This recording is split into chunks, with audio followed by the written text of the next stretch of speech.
মুসলমানদের অল্টারনেটিভ আছে। খাসি ছাগল তারা কুরবানি করলে, তাদের কুরবানি জবাহ করলে কুরবানিটা তাদের হয়ে যাবে। একটা গরুর পিছনে 20,000 30,000 টাকা ইনভেস্ট করলো, যেটা 1 লাখ টাকায় বিক্রি করবে, তারা আজকে কোথায় যাবে? এই চিন্তায় চিন্তিত হয়ে ভাঙড় বিধানসভায় বামুনিয়া গ্রামে আপনি যেটা বলছেন হার্ট অ্যাটাকও করেছে, তা নাকি বেশ কত টাকা লোনও আছে। বিজেপি মুসলমানদেরকে টাইট দিতে চাইছে, কিন্তু ব্যাপারটা হচ্ছে মুসলিমদেরকে টাইট দিতে গিয়ে হিন্দু ভাইরাও আজকে ক্ষতিগ্রস্ত। কারা লালন পালন করে, কারা বড় করে, দেখলে দেখা যাবে 80% আমার নন মুসলিম ভাইরা পড়ি। তারা বছরে এই দিনটার অপেক্ষায় থাকে, কুরবানির উৎসবের অপেক্ষায় থাকে। বছর বছর ধরে গরু লালন পালন করে বিক্রি করে যে উপার্জন হয়, এই ধরনের খবর পাওয়া যাচ্ছে। মেয়ের বিবাহ থেকে শুরু করে আনুষঙ্গিক এই টাকাটাকে কাজে লাগায়। 2 থেকে 250 কোটি টাকার একটা আরো উপরে হবে একটা বিজনেস, যার 70% কিন্তু কন্ট্রোল করতো আমার হিন্দু সমাজের ভাইরা। আচ্ছা, তারা এখানে আক্রান্ত হচ্ছে, তারা ব্যবসায়িকভাবে লসে রান করছে। বরঞ্চ প্রশ্ন করুন 15 বছরের দিদি, তার আগে সরকারগুলো কেন এগুলোকে অ্যামেন্ডমেন্ট করেনি? এই আইনের অ্যামেন্ডমেন্ট করা যেত, ইচ্ছা করে করেনি। মুসলমানদেরকে শুধু ঝুলিয়ে রেখেছে কাগজে কলমে, মুসলমানদেরকে সঠিক এরা হতে দেয়। লোন নিয়ে তারা গরু নিয়ে এসেছিল বাঁকুড়া থেকে, লোন নিয়ে আপনার গরুর খাবার জোগাড় করেছিল, আজকে যাবে। সরকারের আমি অনুরোধ আমিও করব, যে অ্যাক্ট আছে 1950 সালের, সেখানে 12 নম্বর পয়েন্টে বলা আছে সরকারের একটা রাইট দেওয়া আছে, রিলিজিয়াস পারপাসে সরকার চাইলে ছাড় দিতে পারে। আমি সরকারের কাছে অনুরোধ করব, একদিকে যেমন হিন্দু ভাইরা ক্ষতিগ্রস্ত হচ্ছে, অপরদিকে মুসলমান ভাইদের যদি গরু কুরবানি না দেয়, তার পরিবর্তে অল্টারনেটিভ ব্যবস্থা আছে, যে পারবে না এরকম ব্যাপার নয়। তারপরেও যারা কিনে ফেলেছে বা যারা এখন কি করবে এই দ্বিধাগ্রস্তর মধ্যে আছে, তাদের কথা মাথায় রেখে 12 নম্বর সেকশনটাকে আপনি, আপনার ক্ষমতা আছে, সরকারের ক্ষমতা, সেটা দিয়ে আপনি সেটাকে এক্সারসাইজ করুন। এই আমার হিন্দু গরু ব্যবসায়ী থেকে শুরু করে মুসলিম যারা কুরবানি দিতে চাইছে আতঙ্কিত, তাদেরকে আতঙ্ক মুক্ত করুন। গতকাল দেখলাম ভাঙড় বিধানসভার বামুনিয়া গ্রামে এক খাটাল মালিক করে মারা গেলেন, গরু বিক্রি হয় না বলে, বিষয়ে কি বলবেন? শুভেন্দু অধিকারী মহাশয় বিজেপি মুসলমানদেরকে টাইট দিতে চাইছে, কিন্তু ব্যাপারটা হচ্ছে মুসলিমদেরকে টাইট দিতে গিয়ে হিন্দু ভাইরাও আজকে ক্ষতিগ্রস্ত হচ্ছে। আমরা যতটুকু জানি, যে গরুগুলো আসে জবাহ করার জন্য, বলির জন্য, কুরবানির জন্য, বেশি অংশ আছে উড়িষ্যা, বাঁকুড়া, ঝাড়গ্রাম, এদিক থেকে। সেই কারা লালন পালন করে, কারা বড় করে, দেখলে দেখা যাবে 80% আমার নন মুসলিম ভাইরা পড়ি। তারা বছরে এই দিনটার অপেক্ষায় থাকে, কুরবানির উৎসবের অপেক্ষায় থাকে। বছর বছর ধরে গরু লালন পালন করে বিক্রি করে যে উপার্জন হয়, এই ধরনের খবর পাওয়া যাচ্ছে। মেয়ের বিবাহ থেকে শুরু করে আনুষঙ্গিক এই টাকাটাকে কাজে লাগায়। বিজেপি সরকার যেভাবে দমন পীড়ন করছে প্রশাসনকে কাজে লাগিয়ে, এতে ক্ষতিগ্রস্ত সেটা শুধু মুসলমানরা হচ্ছে না, মুসলমানদের অল্টারনেটিভ আছে। খাসি ছাগল তারা কুরবানি করলে, তাদের কুরবানি জবাহ করলে কুরবানিটা তাদের হয়ে যাবে। কিন্তু যারা গরুগুলোকে লালন পালন করে বড় করলো, খাওয়ালো, একটা গরুর পিছনে 20,000 30,000 টাকা ইনভেস্ট করলো, যেটা 1 লাখ টাকায় বিক্রি করবে, তারা আজকে কোথায় যাবে? এই চিন্তায় চিন্তিত হয়ে ভাঙড় বিধানসভায় বামুনিয়া গ্রামে আপনি যেটা বলছেন হার্ট অ্যাটাকও করেছে, তা নাকি বেশ কত টাকা লোনও আছে, অনেকেই ধরনের আছে। তারা এখন কোথায় যাবে? এখন দেখার বিষয় যে 1950 সালে যে আইন আছে, সেই আইনের 12 নম্বর ধারাটাকে উল্লেখ করে রাজ্য সরকার ছাড় দেয় কি দেয় না, সেই মর্মে আমি দ্বারস্থ হচ্ছি তাদের কাছে হব। আমি আশা করব সেটা ছাড় দেবে। মানুষের রুজি রুটি এখানে যুক্ত আছে। প্রায় 2 থেকে 250 কোটি টাকার একটা আরো উপরে হবে একটা বিজনেস, যার 70% কিন্তু কন্ট্রোল করতো আমার হিন্দু সমাজের ভাইরা। আচ্ছা, তারা এখানে আক্রান্ত হচ্ছে, তারা ব্যবসায়িকভাবে লসে রান করছে। এই বিষয়ে আপনাকে নিয়ে যারা বিরোধী করে, তারা বলছে বিধানসভায় আওয়াজ তুলছে না কেন? এদের জন্য কি বলবেন? ধরুন, বিধানসভা রীতিনীতি কিছু আছে। যেদিন বিধানসভায় এগ্রিকালচার আলোচনার টাইম দেওয়া থাকবে, সেদিন নিশ্চিতভাবে লেদার কমপ্লেক্সের শ্রমিকদের নিয়ে আলোচনা করা যায় না, সেদিন এগ্রিকালচারে আলোচনা করতে হবে। যেদিনকে স্কুল এডুকেশন বা হায়ার এডুকেশনের উপর আলোচনার ডেট থাকবে, সেই দিনকে আমি মৎস্য চাষীদের নিয়ে আলোচনা করা যায় না। বিধানসভা শুরু হলো কবে? একদিন হলো শপথ, দ্বিতীয় দিন হলো স্পিকার নির্বাচনের ধন্যবাদ জ্ঞাপন। তাও স্পিকার নির্বাচনের ধন্যবাদ জ্ঞাপনে ধর্মস্থান আক্রান্ত হচ্ছে, সে কথা বলেছি। আগের মাস, সামনে মাসের সম্ভবত 18 তারিখ থেকে শুরু হবে বিধানসভা, তখন আমার পারফরমেন্স দেখতে পাবেন। আর সব থেকে বড় কথা হচ্ছে লাইভ চলবে। আমার তো বিশাল সুবিধা হয়েছে, কার কতটা অসুবিধা হলো জানি না, আমার বিশাল সুবিধা হলো আমি বিধানসভার মধ্যে গিয়ে কি বলি ভাঙড়ের মানুষের কথা, রাজ্যের মানুষের কথা, আর তাহলে এটা ডাইরেক্ট ভাঙড়ের মানুষ দেখবে, রাজ্যের মানুষ দেখবে। যারা সমালোচক আমাকে নিয়ে সমালোচনা করছে, তাদের সমালোচনা করে যদি সংসার চলে, একটু বেশি করে সমালোচনা করুক।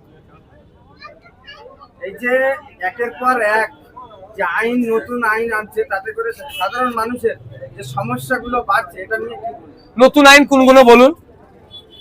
আমি একটু ভাই স্পষ্টবাদী, মুখ কাটা ছেলে, ভুলকে ভুল, ভুলকে ভুল, ঠিককে ঠিক বলবো।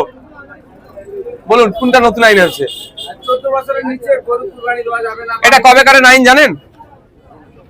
তাহলে 1950 সালের আইন আছে, দেখুন। বরঞ্চ প্রশ্ন করুন 15 বছরের দিদি, তার আগে সরকারগুলো কেন এগুলোকে অ্যামেন্ডমেন্ট করেনি? এই আইনের অ্যামেন্ডমেন্ট করা যেত, ইচ্ছা করে করেনি। মুসলমানদেরকে শুধু ঝুলিয়ে রেখেছে, কাগজে কলমে মুসলমানদেরকে সঠিকেরা হতে দেয়নি। হ্যাঁ, ডিস্টার্ব করেনি, আটকায়নি, ঠিক কথা, কিন্তু আইনটা 1950 সালের আইন, 2018 সালের আইনের উপর একটা মামলা হয়েছিল। তো প্রশ্ন এখানে করুন যে 15 বছর তোমরা সরকার চালালে এই আইনের সংশোধন করলে না কেন? বিজেপি সেই আইনটাকে একটু কঠোরভাবে পালন করানো বলছে। ব্যাপারটা হচ্ছে কি জানেন, সব পাখি মাছ খাই, মাছ রাঙার দোষ হয়। কোন সরকারি মুসলমানদের তারা দীর্ঘদিনের জন্য একটা ভালো জায়গা পেয়ে যাক, ঠান্ডা মাথায় কাজ করুক, এটা দেবে না, সবসময় পেছানে রাখার চেষ্টা করে। আর বলুন নতুন আইন কোনটা বলুন? জানতে হবে সমাজকে। আইনটা 1950-এর, কেন এতদিন অ্যামেন্ডমেন্ট করা হলো না? যারা সরকারে আছে তাদেরকে ছিল, তাদেরকে আগে প্রশ্ন করুন। বলুন, একটা প্রশ্ন করেছে বিভিন্ন জায়গায় নাকি মাইক বন্ধ করে দিচ্ছে। আমি একটা কথা বলবো, কারো রাইট নাই মাইক বন্ধ করার। সাউন্ড পলিউশন, শব্দ দূষণের মাত্রা বিভিন্ন জায়গাতে, কমার্শিয়াল এরিয়া আছে, ইন্ডাস্ট্রিয়াল এরিয়া আছে, সাইলেন্স জোন আছে, 4টে জোনে ভাগ করা আছে। কলকাতা হাইকোর্টের 65 ডেসিমেলের নিচে বাজানোর কথা বলা আছে। সুতরাং কোন জায়গায় কেউ যদি গিয়ে বলে মাইক বন্ধ করো ধর্মস্থানের, সে ভুল কথা বলছে। তাকে সঙ্গে সঙ্গে বলুন কোন আইনের পরিপ্রেক্ষিতে বলছে। হ্যাঁ, যদি বলে 65 ডেসিমেলের নিচে রাখো, ঠিক কথা তিনি বলছেন। সুতরাং আর একটা কথায় অহেতুক আতঙ্কিত হয়ে আমার ফোনে প্রচুর ফোন এসছে, অমুক গ্রামের নাকি মাইক নামিয়ে দিয়েছে, তমুক পাড়ার নামিয়ে দিয়েছে। আমি অনুরোধ করছি, এইটা আতঙ্ক ছড়ানো হচ্ছে। আপনি নিজে গিয়ে দেখুন তো সেই পাড়ায় মাইক নামিয়েছে কি নামাইনে। ওই গ্রামে আপনি জানতো, কার কথা শুনে আপনি ফোন করছেন আমাকে, কাউকে ফোন করছেন, আতঙ্কিত হবেন কেন? শুনেন, দেশ চলবে, রাজ্য চলবে কারো কথাই নয়, সংবিধানের কথাই, আইনের কথাই। আইন সেখানে বলা হচ্ছে কি 65 ডেসিমেলের নিচে। 65 ডেসিমেলের উপরে উঠলে সাউন্ড দূষণ হবে। আমরা সাউন্ড দূষণের পক্ষপাতী নয়। আর মসজিদের মাইকের আজান আমি যদি বলেন 65 এর নিচে থাকে। বলছি ভাইজান, আজকে আমরা গ্রাউন্ড রিপোর্ট করলাম, সেখানে দেখলাম যে আপনারই বিধানসভার চালতেবেড়িয়া অঞ্চলের বামুনিয়াতে হিন্দু গরু ব্যবসায়ীরা তারা রীতিমতো ক্ষতিগ্রস্ত হচ্ছে, তো আক্রান্ত, এবং তারা বারবার অনুরোধ করছে সরকারের কাছে যে এই যে পশু বলি দেওয়ার ব্যাপারে যে সরকার নিয়ম করেছে, সেই নিয়ম শিথিলতা এনে কুরবানি করতে দেওয়া হোক, না হলে তাদের গরু বিক্রি না হলে তাদের ভিটে মাটি সব হারা হবে, তারা প্রচুর টাকা দেন। শুধু আমাদের ভাঙড় বামুনিয়া গ্রামের ব্যবসায়ী নয়, ব্যবসায়ীদের যদি ধর্মীয় পরিচয় দেখেন তারা হিন্দু। আমি আপনাকে বলছি, এই গরু ব্যবসার সাথে 70% সরাসরি যুক্ত আমার হিন্দু সমাজের মানুষরা, যারা গরুটাকে লালন পালন করে বড় করছে, যারা মেন উৎপাদন করছে, তারা 70%-এর অধিক। ম্যাক্সিমাম গরু কোথা থেকে আসছে জানেন? ঝাড়গ্রাম, আমরা যতটুকু যেগুলো জানি, বাঁকুড়া, পুরুলিয়া, ওদিকে উড়িষ্যা। যদি জনসংখ্যার অনুপাত দেখেন, ওখানে মুসলিম, ওখানে পার্সেন্টেজ কত, কোনো জায়গায় 5, 7, 10 এইরকম। কারা উৎপাদন করছে? আর হিন্দু সমাজের মানুষেরা, তারা আছে ক্ষতিগ্রস্ত হচ্ছে। এই যে একটা ইন্ডাস্ট্রি, এই ইন্ডাস্ট্রির হেভি ক্ষতিগ্রস্ত হবে আমার হিন্দু সমাজের মানুষেরা। তারা আজকে আতঙ্কিত। লোন নিয়ে তারা গরু নিয়ে এসেছিল বাঁকুড়া থেকে, লোন নিয়ে আপনার গরুর খাবার টাবার জোগাড় করেছিল, আজকে যাবে কোথায়? আর একটা কথা বলছি, বিশ্বভারতীতে একটা গবেষণা হয়েছিল, পশ্চিমবাংলায় সব যে গরুগুলো আছে এই গরু এর ঘাস বা খাওয়ার জায়গা যত গরু আছে তার পরিমাণে কম। বুঝতে পারছেন আমি কি বলছি? তাহলে এই এত যদি গরু থাকে তাহলে গরু না খেতে পেয়ে ক্ষতিগ্রস্ত হবে। এই অনেকটা বিষয় আছে। তো এখন সরকারের কে আমি অনুরোধ আমিও করব, যে যে অ্যাক্ট আছে 1950 সালের, সেখানে 12 নম্বর পয়েন্টে বলা আছে সরকারের একটা রাইট দেওয়া আছে, রিলিজিয়াস পারপাসে সরকার চাইলে ছাড় দিতে পারে। আমি সরকারের কাছে অনুরোধ করব, একদিকে যেমন হিন্দু ভাইরা ক্ষতিগ্রস্ত হচ্ছে, অপরদিকে মুসলমান ভাইদের যদি গরু কুরবানি না দেয় তার পরিবর্তে অল্টারনেটিভ ব্যবস্থা আছে, যে পারবে না এরকম ব্যাপার নয়, তারপরেও যারা কিনে ফেলেছে বা যারা এখন কি করবে এই দ্বিধাগ্রস্তর মধ্যে আছে তাদের কথা মাথায় রেখে 12 নম্বর সেকশনটাকে আপনি আপনার ক্ষমতা আছে, সরকারের ক্ষমতা, সেটা দিয়ে আপনি সেটাকে এক্সারসাইজ করুন। এই আমার হিন্দু গরু ব্যবসায়ী থেকে শুরু করে মুসলিম যারা কুরবানি দিতে চাইছে আতঙ্কিত, তাদেরকে আতঙ্ক মুক্ত করুন। এই বিষয়টাকে নিয়ে বিধানসভায় কি উত্থাপন করবেন? ভাই বিধানসভায় পরে হবে 18ই জুন, অবশ্য তখন চর্চা হবে, তার মধ্যে কুরবানি হয়ে যাবে।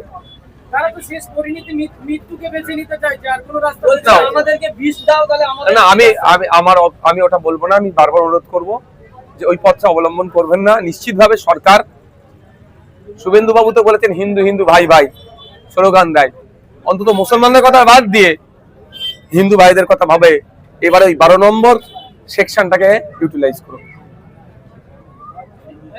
আরেকটা বিষয়, আজকে পার্ক সার্কাসে দেখা গেল যে কিছু মানুষজন তারা আন্দোলন করছিলেন।